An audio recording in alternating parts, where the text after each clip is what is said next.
defect, even those that have been repaired, must be disclosed to the buyer. And I can give you a reason for that. It actually makes sense when you think about it. The reason is, how can we guarantee that the repair was sufficient to really correct the problem? So if we don't disclose the repairs to the garage, the replacement of the springs, maybe it wasn't the springs at all, maybe it was the motor, right? If we don't disclose there was a roof leak that has been repaired, according to the seller, broker cannot verify, right, buyer to investigate. If we don't disclose that, it turns out there's mold in the property because maybe the roof leak was repaired but not the ancillary damage that resulted from the original roof leak. Then the buyer can't make their appropriate investigations. The buyer doesn't have sufficient information to make the informed decision with respect to the value and the desirability of that particular property. So all defects, even those that have been repaired, must be disclosed. And all one need do is look at the seller property questionnaire. Because if you look at the seller property questionnaire, which is like a little mini deposition of the seller, it asks them all sorts of questions about past defects, what invoices you have, what repair estimates you have, what receipts you have. Because that tells the seller, I need everything, we need everything, everything must be put on the table and presented to the buyer so that they can make the informed decision.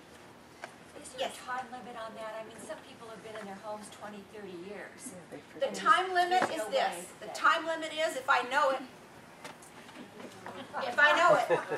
If it happened 20 years ago, look, I'll be the first one. And if the video's still running, then I guess I'm in trouble. I will be the first one to tell you that when I sell my home that I've lived in 34 years, I still remember I never had my pool final because the city inspectors were on strike in 1980, and I never had a final inspection. I know that.